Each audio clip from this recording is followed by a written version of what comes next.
Bonjour à toutes et tous. Merci Roland et Olivier, puis toute votre équipe pour votre invitation. C'est un plaisir d'être là.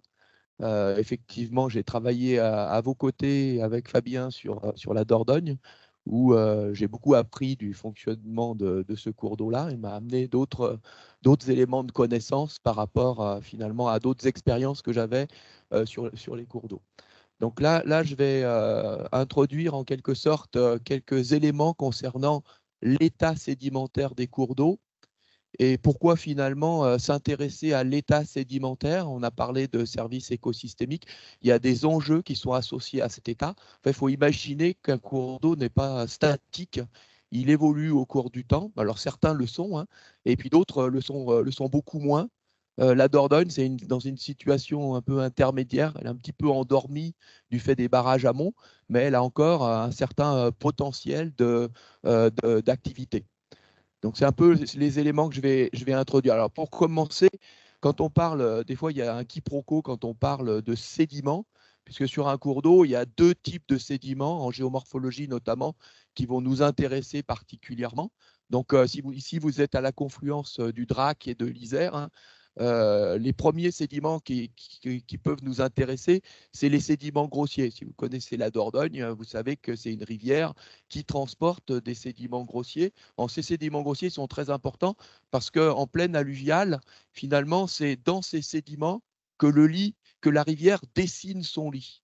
Et donc, quand on voit un banc de galets et qu'on vient au fil du temps, on a l'impression finalement que ce banc de galets, il bouge pas forcément, que les galets qu'on a vus l'année dernière, ils sont toujours là. En fait, il faut bien imaginer que la forme peut effectivement exister sur plusieurs années, mais les galets qui constituent cette forme et qui constituent la géométrie du lit sont en mouvement. Alors, ils vont plus ou moins vite. Mais ça, c'est des choses, Fabien en parlera sur la Dordogne. Ici, je vous montre quelques exemples. Vous voyez, à péage de Roussillon, donc on a des techniques avec des transpondeurs, hein, on insère dans les galets. On peut aussi créer des galets artificiels. Et vous voyez qu'ici, il y a un point d'injection. Et là, on est sur un suivi au bout de 3 ans. Et vous voyez, chaque cercle ici, c'est un galet. Et on voit bien la distribution de ces galets sur le chenal. Alors, certains vont suivre l'axe principal, mais si on zoome un peu dans le détail, vous voyez que sur le banc ici, vous avez également une dispersion de ces galets. Ou si on prend un autre secteur restauré, là, sur la marge que vous avez là, il y a eu des actions de restauration, on a enlevé les ouvrages de protection et on voit également que chaque couleur est un point d'injection. On le voit se distribuer. Donc, eux, ils vont un petit peu moins vite parce que les conditions hydrauliques que l'on a dans le secteur sont très différentes de celles que l'on a dans le cours principal. Mais simplement pour visualiser le fait que le galet que vous observez aujourd'hui, si vous revenez l'année prochaine, le galet est un peu plus loin, puis il y a un copain qui est arrivé. Donc ça, c'est un premier point. Le deuxième point, c'est que ça bouge, mais il faut bien voir que quand les galets bougent, la géométrie elle-même est amenée à se transformer. Pour ça, l'état sédimentaire, c'est aussi l'état morphologique qui est lié à ce flux de sédiments. Donc ici, vous avez un cours d'eau en Nouvelle-Zélande. Vous voyez, on y allait en 2003. On était dans ce chenal-là. On sent bien que le chenal est en train de bouger, qu'il est en voie d'incision ici. On voit que les berges sont assez hautes, hein.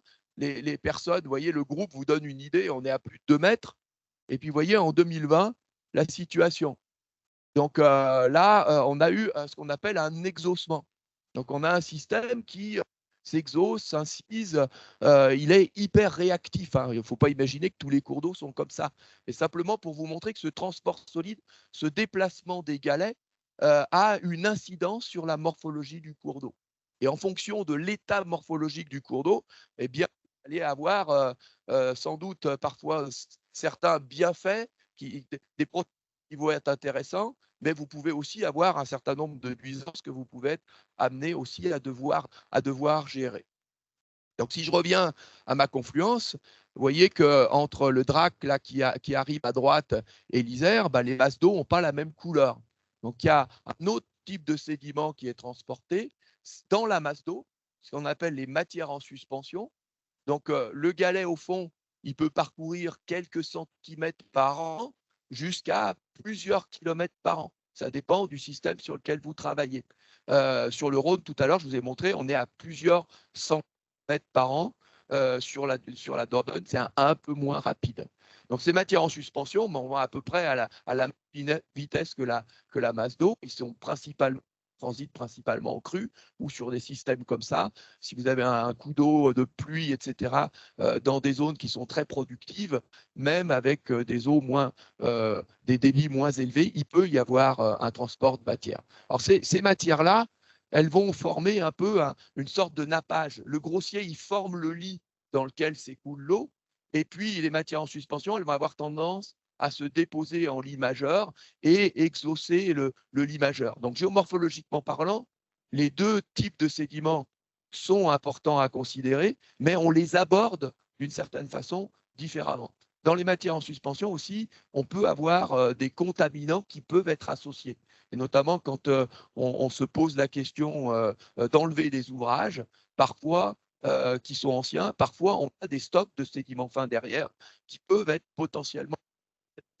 Ou si vous enlevez les protections de berge, vous allez rééroder. Si vous avez des berges comme celles que vous avez là, vous voyez, qui sont composées essentiellement de sédiments fins, ça veut dire que là, la plaine alluviale, elle est au-dessus du lit parce que, en fait, elle est par ce dépôt de sédiments fins. Si au moment où la plaine s'est exaucée, vous aviez une activité industrielle ou autre qui contribuait à relarguer des contaminants, ben, ce matériel-là peut être potentiellement contaminé. Sur le Rhône, par exemple, on a beaucoup parlé des PCB et une partie du matériel, effectivement, était contaminée, mais loin certains secteurs, mais l'essentiel, en fait, du dépôt ne l'était pas. Et donc, ce matériel fin, vous voyez, il va jouer un rôle important parce que s'il se dépose, vous voyez, il commence à l'aborder ici, la végétation peut s'installer dessus, elle peut le fixer, elle peut contribuer à l'exaucer à nouveau et ça va modifier la géométrie, ça va modifier également la capacité d'écoulement et ça peut avoir potentiellement des incidences sur le risque inondation. Alors, un autre exemple, vous voyez, ici, on est sur l'Iseron, hein, c'est un affluent du Rhône dans l'agglomération de Lyon. Vous voyez que le fond du lit du cours d'eau est complètement nappé de sable. Donc, en fait, il y a un flux de sable par-dessus le sédiment grossier. Et donc, ça pose des problèmes, notamment pour l'habitat piscicole. On se demandait d'où venait ce sable. Bien souvent, on se pose la question, est-ce que c'est naturel, pas naturel? Donc là, on est dans une situation, vous voyez, où en fait, on a complètement modifié l'hydrologie au fur et à mesure que la ville s'étend. On imperméabilise les sols et les eaux pluviales, en fait, arrivent directement dans le cours d'eau. C'est-à-dire qu'on génère des pics de crue beaucoup plus importants qu'ils ne le sont en conditions naturelles. Et à ce moment-là, le cours d'eau, il va réagir, il est plus actif, il a plus de dynamique, il va avoir tendance à s'inciser. Et en fait, en s'incisant dans son petit chevelu, comme vous avez ici, les berges qui sont composées de fines, elles vont glisser. Et c'est ces berges-là, dans la zone intermédiaire, qui vont rapidement nourrir le cours d'eau. Donc derrière ça, on a effectivement une anomalie, ça nous pose des soucis, et c'est lié en fait à la dérégulation hydrique issue de l'urbanisation. Donc après, on a travaillé avec la métropole de Lyon pour voir comment on peut finalement limiter ces apports de sédiments qui sont liés à ces processus-là. Et là, ça vous montre comment finalement les fines qu'on a en berge peuvent avoir un effet sur l'habitabilité du cours d'eau. Alors ces berges, c'est assez intéressant parce que souvent, avant de quantifier, on fait une approche un peu qualitative. On essaye de comprendre en lisant le paysage ce qui se passe et ces berges, elles nous donnent beaucoup d'informations. Donc, vous voyez, celle-ci, là, quand je la regarde, il n'y a que des fines. C'est de l'exhaussement du lit majeur. Quand je regarde celle-là, vous voyez que là, il y a du grossier et là, il y a les fines. Ça a été apporté par le cours d'eau. À un moment donné, il était quelque part par là, le cours d'eau. Et donc, c'était le lit du cours d'eau. Et par-dessus, effectivement, on a un limon qui a été amené par les écoulements en débordement en plaine alluviale. Et si on a ce contact-là, ça veut dire que le cours d'eau aujourd'hui, il est légèrement plus bas qu'il ne l'était au moment où il a laissé ce dépôt. Et si vous regardez un troisième cas, vous voyez qu'ici, toute la berge est composée de sédiments grossiers. Donc là, on est typiquement dans un système où, par rapport au cours d'eau néo-zélandais tout à l'heure où je vous ai montré de l'exhaussement, là, on est dans une situation, au contraire, où on a une incision significative. Alors, quand on a une plaine alluviale comme ça, où il n'y a pas de sédiments fins sur le dessus, bah, vous comprenez que l'environnement que vous avez de part et d'autre, il peut être extrêmement sec et vous allez avoir une végétation où vous pouvez avoir éventuellement de la mortalité, hein, des individus qui se sont installés, simplement parce que tout d'un coup, les conditions de milieu changent, ils n'ont plus du tout accès à l'eau, et notamment quand c'est brutal, et où vous pouvez avoir un environnement beaucoup plus xérique, beaucoup plus sec que celui que vous auriez en conditions naturelles. Donc, une forêt alluviale qui est vraiment affectée par un déficit hydrique. Moi, je reviendrai sur ces questions-là. Donc, chez nous, les exhaussements, il y en a un petit peu, mais c'est loin d'être courant, hein. On en a un petit peu dans les Alpes du Sud. La plupart du temps, en fait, on est confronté à des problèmes d'incision. Et des problèmes d'incision parce qu'on a un cumul, en quelque sorte, de pression humaine qui conduisent à retirer du gravier des cours d'eau. Donc, un des principaux problèmes qu'on a, c'est les extractions de granulats des années 70-80 qu'on est encore aujourd'hui amené à gérer. Donc, quel type de problème on a? Ben, vous voyez, des affouillements de ponts. Vous avez en tête un certain nombre de ponts en France qui se sont effondrés du fait de cet affouillement en quelque sorte des piles. Ici, vous avez l'Arno en Italie. On a jusqu'à 7 mètres d'incision, vous voyez, un exemple de pont. Et puis ici, vous êtes sur la Sabarmati en Inde, et vous voyez également les phénomènes d'incision. C'est ce qu'on a connu dans les années 70, en fait, dans la zone intertropicale, avec les actions de développement de demande en granulats. C'est une activité qui explose complètement, et on a des tas de problèmes dans le monde d'incision de cours d'eau aujourd'hui. Et vous voyez que quand il y a de l'incision sur la branche principale, elle va se propager sur les branches adjacentes. Et en se propageant par érosion régressive, bah, bien souvent, au bord des grands cours d'eau, vous avez les départementales, les nationales, et chaque fois que la route va traverser un affluent, eh bien, il y aura un ouvrage, et cet ouvrage peut être déstabilisé par la propagation amont de l'incision. Donc, un ouvrage, ça veut dire une protection. Donc, on rentre dans une spirale qui peut être assez coûteuse pour la collectivité publique.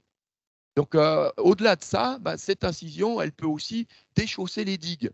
Voilà, c'est un problème un peu plus encore problématique parce que derrière les digues, on se sent protégé de l'inondation.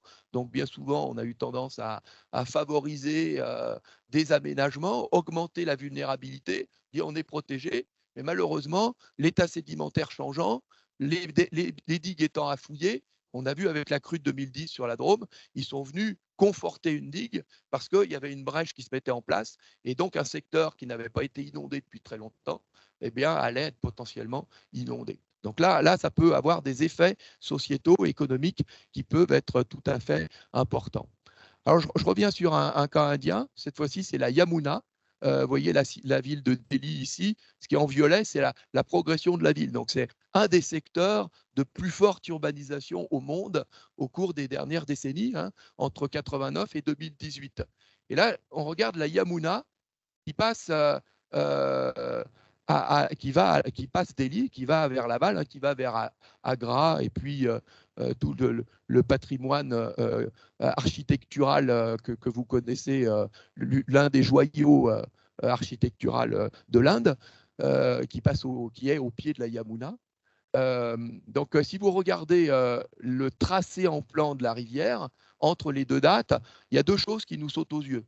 Je ne sais pas si vous le voyez, mais il y a beaucoup de jaune, par exemple, sur l'image de 1989. Et ce jaune qu'on a ici, là, en aplat, là, il n'existe plus de ce côté. Ben, ça veut dire en fait que les bancs de sable ont disparu. Okay, la ville a absorbé en fait tout le sable qui arrive de l'amont. Il n'y a plus de sable qui sort de la ville de Delhi. Et si vous regardez les marges, ben, vous voyez, il y a toute une série de petits bras morts, de zones humides que vous avez là. De l'autre côté, ils ont disparu. Donc ça veut dire que potentiellement, il y a un déficit sédimentaire très important. Le cours d'eau, c'est sans doute un peu incisé. Je pense qu'il y a aussi pas mal de prélèvements d'eau dans la ville de Delhi, qui fait qu'on a moins d'eau, c'est un peu plus bas. Et ce qui est très important en termes de services, c'est que toute la plaine alluviale que vous avez là, ben, vous avez une nappe d'accompagnement. Et cette nappe, elle s'enfonce en même temps que s'enfonce la ligne d'eau du cours d'eau. Et donc, du coup, ça conduit à assécher, en quelque sorte, la plaine alluviale. Donc, ça a des incidences écologiques directes hein, sur ces milieux-là, qui sont des milieux périfluviaux extrêmement intéressants. Vous en avez aussi sur la Dordogne, il y en a un certain nombre qui ont été restaurés, mais ça a aussi des effets directs sur la ressource en eau, hein, qui est stratégique dans un secteur comme celui-là. Donc ça, ces problèmes-là, on les a aussi en France, ce problème de ressources en eau. Vous avez l'exemple de l'Ain à l'amont du grand barrage de Vouglan. Donc ce secteur-là, il a été soumis à une certaine incision du fait d'extraction, du fait également de retalutage du chenal pour optimiser l'activité hydroélectrique. Et donc ces phénomènes-là ont conduit à atténuer le réservoir, le tapis de sédiments, vous voyez, au fond du lit. Vous voyez qu'il a disparu ici. Et donc, la nappe d'accompagnement que vous avez là, hein, eh bien, a suivi l'enfoncement du cours d'eau. Et donc, ça a des effets directs, notamment sur les puits de captage communaux. Hein. Vous en avez un ici. Et se pose la question de la ressource en eau qui est disponible pour l'alimentation en eau potable ou pour l'irrigation. Donc là, vous avez un exemple intéressant où les collectivités travaillent pour restaurer un tapis d'alluvion, relever en réinjectant du sédiment dans le cours d'eau pour relever le niveau du réservoir et pour avoir en quelque sorte une ressource en eau qui soit encore disponible dans un territoire qui a des besoins en eau potable, qui accueille également des touristes en période estivale. Donc il y a un besoin en eau, à la fois en eau potable, en irrigation, mais également des enjeux en termes d'aménité, puisque ces touristes ils ont accès également à un environnement qui a de l'eau en période estivale et qui est paysagèrement intéressant également pour les différentes activités qu'on prévoit dans cet environnement. Donc là, je vous montre des états sédimentaires qu'on connaît qui sont très courants en France, hein, puisque un des problèmes qu'on rencontre, c'est toute la déprise agro-pastorale des zones de montagne qui date après la Deuxième Guerre mondiale, hein, les années 50-60. Quand la montagne se reboise, on a ça dans les Pyrénées, on a ça dans les Alpes, les cours d'eau dans la montagne noire, on en a discuté, les cours d'eau peuvent être amenés à être assez réactifs à ça. Si ça se boise, les versants vont retenir davantage les sédiments et le cours d'eau va changer très significativement de géométrie. Donc là, vous voyez ici, c'est des descriptions des préalpes. Hein. On est dans les années 50, on est plutôt dans des lits comme ça et progressivement, on va aller dans des lits qui sont un peu comme ceux que vous avez là. Là, vous avez une photo, vous voyez, ce lit-là, il correspond à celui-là. Et si je projette un petit peu ce lit-là, il faut imaginer qu'il se situe quelque part par là. Donc, vous voyez bien que le cours d'eau s'est rétracté, il s'est incisé et la granulométrie du fond s'est profondément transformée. Et ce phénomène-là, il est en voie de propagation aval, c'est-à-dire que nos milieux actuellement sont en voie de vidange sédimentaire et on doit intégrer en quelque sorte cette transformation progressive du milieu dans nos pratiques de gestion. Ce qui est intéressant dans tout ça, c'est que par exemple, dans un environnement comme ça, la forêt était beaucoup moins importante. Et je ne sais pas si vous avez en tête encore la tempête Alex, etc. Tous ces bois qui sont transportés, ils sont transportés parce que justement, on a eu ces transformations paysagères. On ne les voit pas, mais elles sont là. Des crues aujourd'hui de très forte intensité sont des crues où il y a du transport de bois flotté. Et ce processus-là n'existait pas dans les années 50. Et ça, c'est un problème potentiel, là où on a des ponts, notamment, qui ont des arches relativement nombreuses et qui ne sont pas forcément amenés à pouvoir évacuer facilement les flottants en direction de l'aval. Mais je reviendrai sur ce point-là. Alors ça, c'est un exemple ici où il y a encore de la granulométrie, il y a des petites taches de sédiments un peu fins où il peut y avoir des zones de reproduction pour les espèces de poissons lithophiles, mais on peut aussi tomber dans cette situation-là. Vous voyez sur l'Ardèche, là, il n'y a plus un pet de sédiments dans le coude d'Obona, 3 mètres d'incision, on tombe sur la roche en place. Et là, ça a des effets vraiment significatifs sur l'échauffement thermique de la masse d'eau et sur une habitabilité pour les poissons, notamment, qui devient, et pour les invertébrés, qui devient quasi nulle, quoi. Et donc, ça aussi, c'est des situations importantes que l'on rencontre. Donc, l'intérêt de ces milieux-là sont pour notamment importantes pour les frayères. Je pense que ça, je ne vous l'apprends pas. C'est un enjeu important que vous avez sur la Dordogne et vous y avez déjà beaucoup travaillé. Il y a aussi ces milieux de sédiments grossiers sont intéressants pour pour la vie-faune, hein, certaines espèces d'oiseaux. Et puis, je voulais aborder un autre élément sur les services qui est aussi à considérer. C'est, tout à l'heure, j'ai commencé à parler de la nappe, mais il y a des échanges très importants entre les eaux de surface et ce qu'on appelle l'écoulement hyporheique qui se situe en fait dans les alluvions sous la rivière. Et ces échanges sont très importants pour la piscicole, l'oxygénation par exemple, mais ils sont aussi importants pour les processus auto-épuratoires. La rivière peut faire une partie du bouillon de l'eau et notamment en maximisant ces échanges-là. Et donc, comment on les détecte? On peut les détecter par de l'imagerie thermique aéroportée, hein, comme vous avez là. Vous voyez les taches d'eau de bleu un peu sombre, c'est de l'eau froide qui arrive. Vous en avez ici par un bras mort, vous en avez sur le côté ici. On peut également la voir sur les bancs de galets, comme ça. L'eau peut traverser les bancs, revenir dans la partie la plus aval et amener des taches d'eau froide. Et donc, ici, on est sur la basse vallée de l'Ain. Vous voyez que ce secteur-là, tous mes cercles, cette fois-ci, ce n'est pas les galets qui se baladent, c'est les poches d'eau froide. Et donc, on a un barrage ici. Vous voyez qu'ici, il n'y a quasiment aucune poche d'eau froide. En fait, ce que l'on voit, c'est les effets du barrage. C'est-à-dire que le barrage retient les sédiments.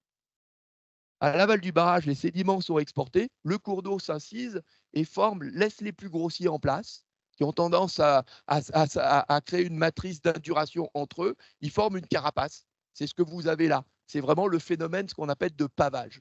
Il n'y a plus d'échange en fait avec la nappe, alors que vous voyez, dans ce secteur-là, on est dans un milieu comme ça, les galets sont transportés encore, il n'a pas encore enregistré l'impact du barrage et il a encore un fonctionnement extrêmement intéressant en termes d'échanges hyporheiques. C'est là où on a potentiellement les hotspots de biodiversité, c'est là également où on a les points intéressants de ce qu'on appelle les refuges d'eau froide, qui sont sur un secteur qui est affecté par le changement climatique, stratégique pour la protection notamment des populations de salmonidés. Donc, on fait la même chose sur le Rhône, hein. On aborde également ces phénomènes de pavage et ces phénomènes de colmatage interstitiel. Donc, on a des techniques qui sont développées pour faire ça. On compare tous nos sites pour essayer de voir dans quelle situation ils sont. Et notamment, on regarde ceux qui sont impactés par les aménagements, là, je n'ai pas le temps de trop développer, et ceux qui sont restaurés et voir comment, en fait, le processus de réparation va avoir des effets positifs en quelque sorte sur le colmatage interstitiel et les échanges avec la nappe. Donc, d'autres éléments qui sont intéressants à considérer. Tout à l'heure, je vous ai parlé de la forêt alluviale. Donc, une rivière qui est mobile latéralement, qui fonctionne relativement bien, va abandonner des espaces qui vont se coloniser par des pionniers, vont laisser une certaine forêt mature. Et en fait, la diversité végétale est associée à cette capacité, à cette mobilité, en quelque sorte, de la plaine alluviale. L'érosion latérale est un moteur écologique, en fait, de ces environnements-là. Et donc, si on revient sur le cas que je vous ai montré tout à l'heure, hein, sur l'Ain, et qu'on regarde, par exemple, c'est en anglais, mais les classes d'âge, vous voyez que dans la partie amont qui est affectée par le barrage, ça ne bouge plus beaucoup, il n'y a plus de galets qui transitent, il n'y a plus de mobilité. On est sur une forêt qui est plutôt mature et qui est en voie de vieillissement, alors que des secteurs relativement mobiles, eh bien, on a une coexistence des classes d'âge. Et donc, la diversité végétale peut très bien se matérialiser par justement différents fonctionnements sédimentaires. On peut aussi l'aborder à travers la température. Alors, pas la température du cours d'eau, mais la température en fait que l'on a au-dessus de la canopée.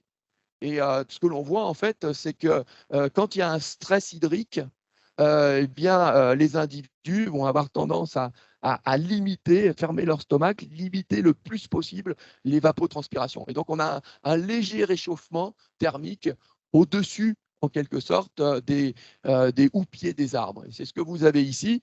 Vous voyez, ici, on a un gradient, c'est d'altitude par rapport à la ligne d'eau. Quand on est à plus de 3 mètres au-dessus de la ligne d'eau, quand on est à 1 mètre au-dessus de la ligne d'eau, vous voyez que la température de la canopée va différer. En fait, quand les arbres sont bien connectés à la nappe, eh bien, ils ont accès à la ressource en eau, ils n'ont pas de stress, ils évapotranspirent, ça a un petit effet température. Au contraire, quand ils sont perchés, déconnectés en période estivale, ils ont un stress hydrique et donc ça se matérialise par ce cas de température. Donc, on a pas mal de diagnostics, notamment actuellement, pour regarder l'état des forêts alluviales, l'état de stress et voir un peu comment aborder ça. Hein. Ça a des effets sur la croissance des individus et s'il y a des enjeux forestiers qui peuvent être potentiellement associés à ces transformations-là. Donc tout à l'heure, je vous ai parlé, ces forêts alluviales, elles produisent du bois en période de crue. Hein. Dans les années 2000, en Suisse, il y a eu pas mal de soucis. Ici, vous avez l'exemple de l'Isère à Montmélian. Vous voyez, vous avez des ponts peut-être qui sont un peu proches de ceux que vous avez sur la Dordogne. Vous voyez le type de problème qu'on peut rencontrer et les enjeux liés aux embâcles et à des surinondations liées à ces dépôts de matériaux. Donc en conclusion, les services écosystémiques d'un cours d'eau dépendent en quelque sorte de son état sédimentaire. Hein, je vous ai présenté plusieurs choses. Il y a des enjeux écologiques, hein, d'habitat, de qualité en quelque sorte écologique du cours d'eau. Il y a des enjeux sur la ressource en eau qui est utile pour l'alimentation en eau potable, qui est utile pour l'agriculture, dans certains cas aussi pour les industries. Certaines industries ont besoin de certaines quantités d'eau.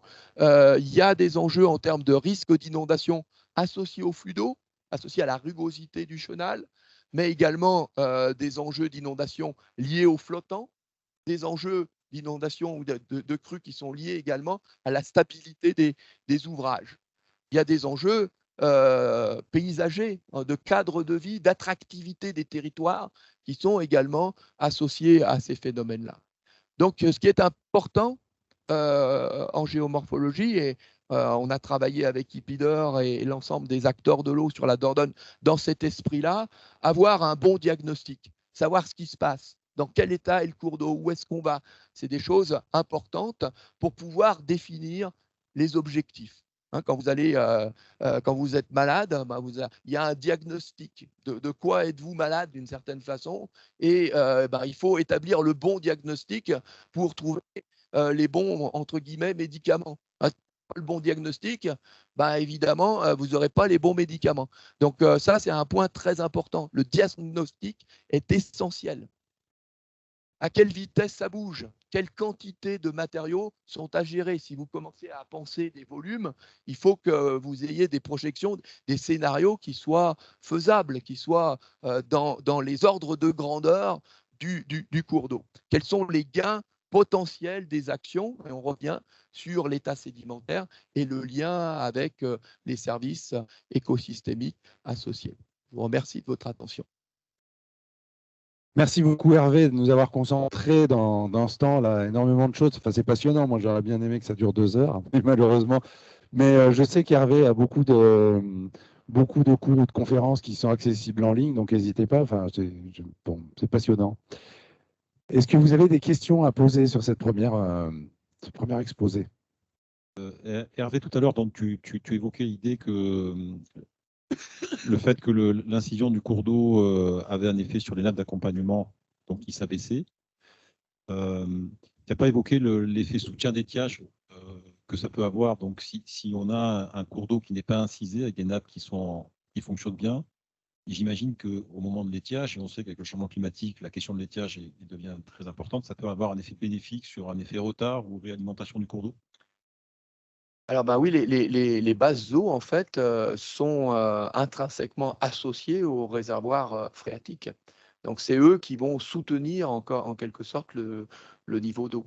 Et effectivement, en contexte de changement climatique, hein, si je reviens sur la basse vallée de l'Ain, au jour d'aujourd'hui, on a des niveaux d'étiage qui sont extrêmement bas.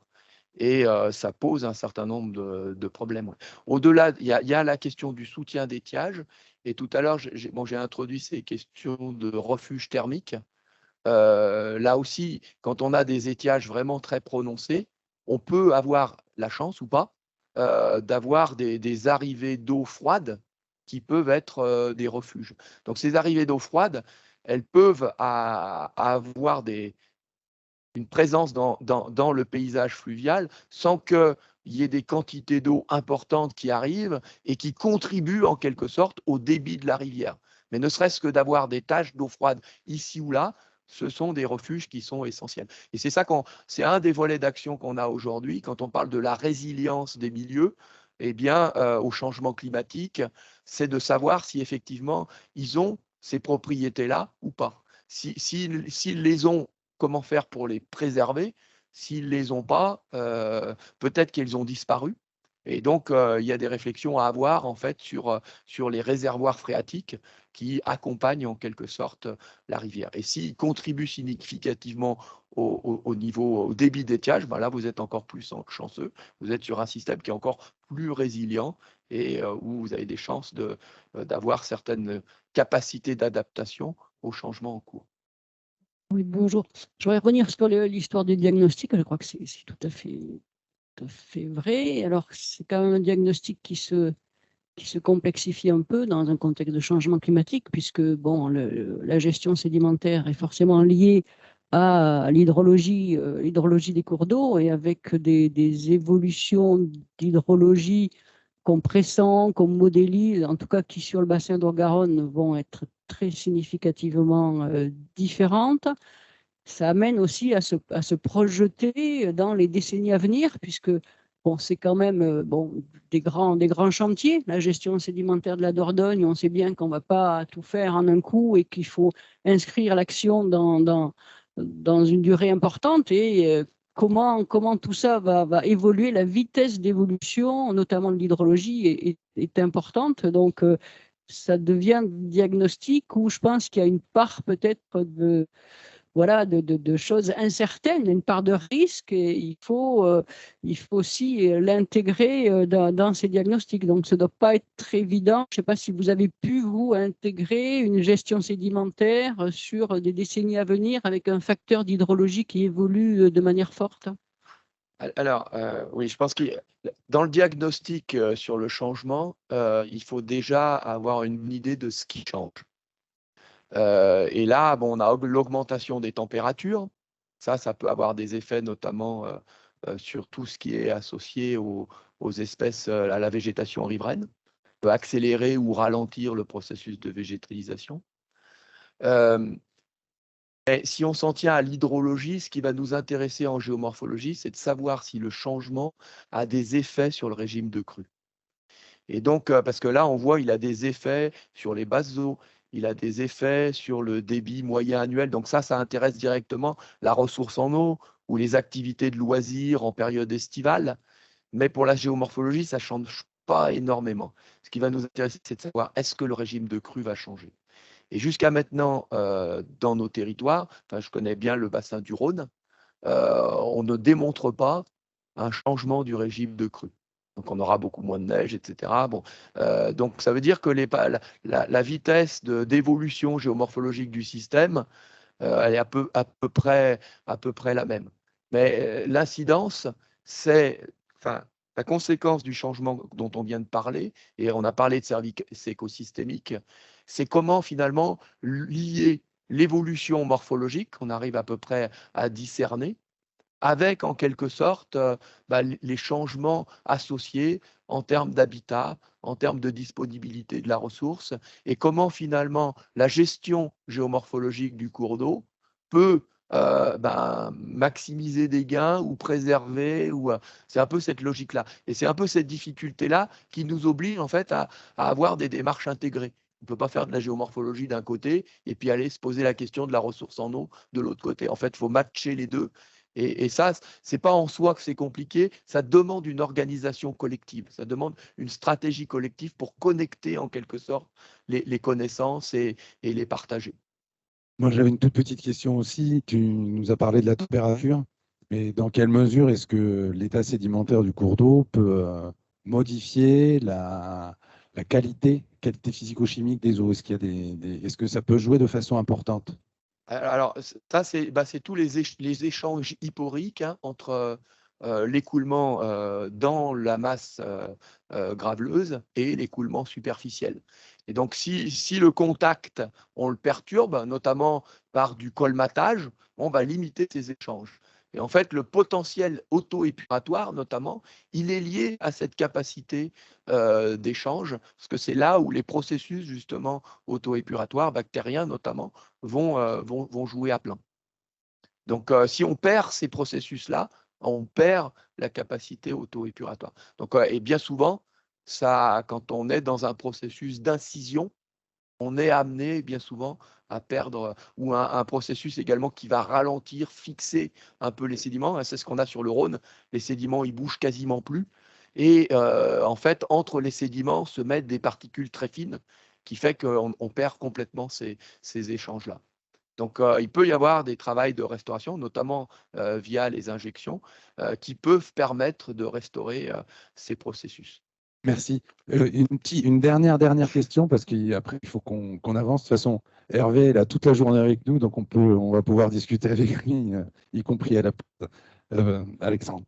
Tout à l'heure, là, vous montriez un exemple des effets de l'urbanisation et je suppose de l'imperméabilisation des sols sur l'incision du cours d'eau.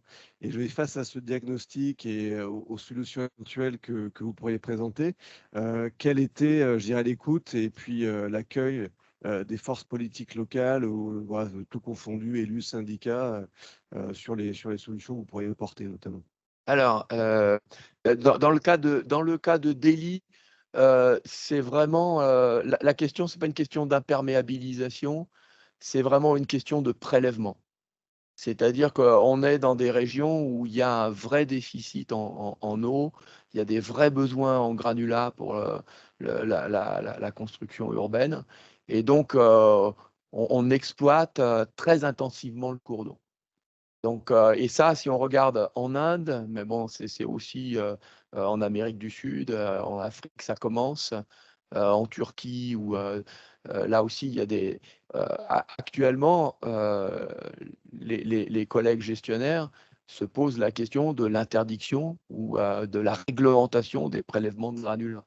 Comme nous, on l'a fait en 1994, on a interdit. Ils sont dans cette logique-là.